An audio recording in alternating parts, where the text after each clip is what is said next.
Alright, Falcons, it's time for our third Christmas video. Today we're going to be talking about limits as x approaches infinity, or it could be approaching negative infinity. We're just going to take a look at basically the three type of examples that can happen. And so let's start with the first one.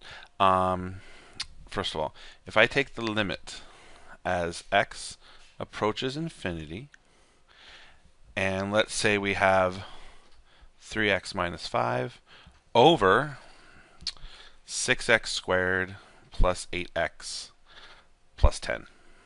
Alright? Well, first thing we always do when we try to figure out the limit as x approaches infinity is understand what the degree of both the numerator and the denominator are. If the numerator and the denominator are such that the denominator is a higher power, then the limit is just always 0. Okay? So we're doing the first one, the easiest one first.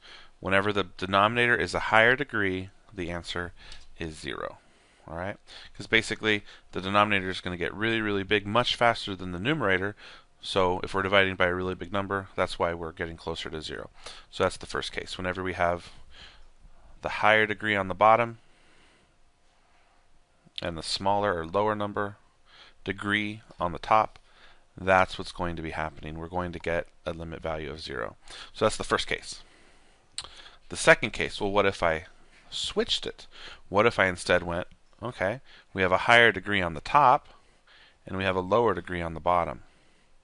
Alright, so what if I did the limit as x approaches infinity of 3x squared minus 5x plus 8, and we divided it by, let's just put something really, really big like 10,000x plus 7. So, do you guys agree that the numerator is a higher power than the denominator? Certainly that is true here. So what we're going to do here is understand that if this is the case, well, we just plug in a really big value and see what's going to be happening. It's either going to be approaching one of two things, positive infinity or negative infinity. So if I plug in a really big number squared would be positive, times a positive would give me a positive value on the top. On the bottom, well, if I plug in a really big number here into the highest degree, has to be the highest degree. In this case, 1 is the highest degree in the denominator. If I do it here, well, a positive number times a positive number is positive. So positive divided by positive is positive. So that's why it's going to approach positive infinity. All right. Now, it's not always going to be positive infinity. It could be negative infinity. So let's take a look at a couple of examples just to see when that might change. So let's do another one.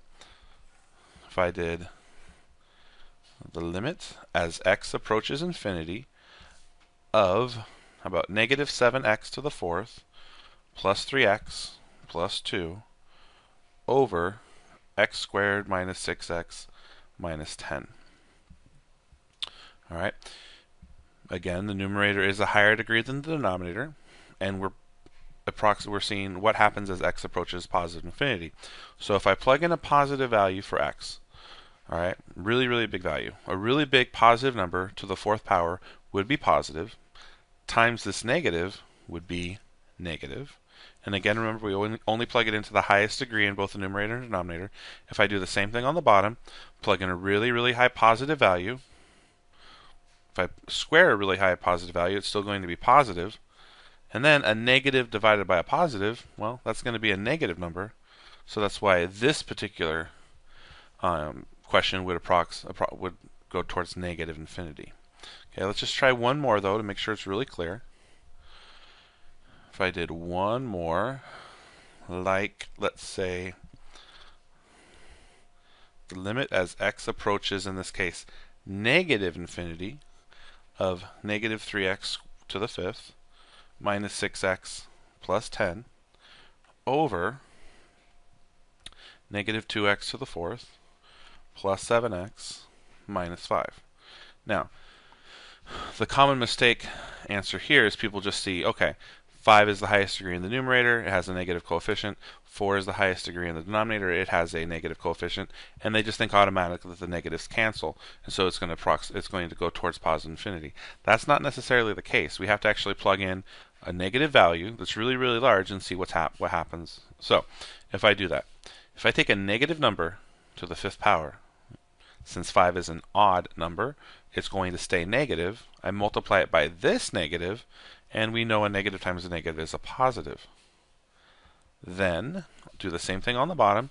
If I plug in a really big negative number here to the 4th power, a negative number to the 4th power is going to be positive. But then a positive times this negative would be negative. And so my answer, the limit of this guy approaches negative infinity. Alright, so far we've seen what happens when we have a higher degree on the top and a higher degree on the bottom. The only other option left is if they are the exact same degree, so that's what we're going to take a look at now. So,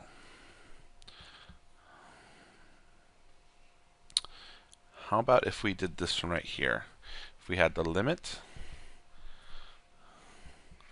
as x approaches infinity of 6x to the third minus 8x plus 10, and we're going to be dividing it by 15x to the third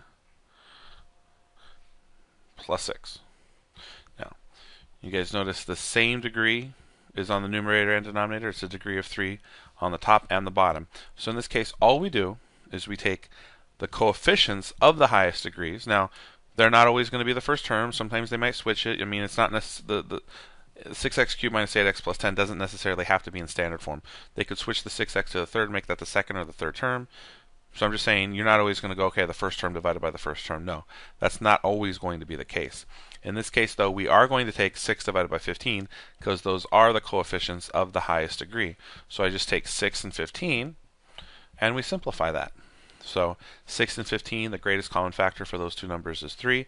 So if I divide 3 out of both of them, I would get 2/5. So the limit as x approaches infinity of this guy right here would be 2/5. Alright, so that's what happens when it's the same degree on the top and the bottom.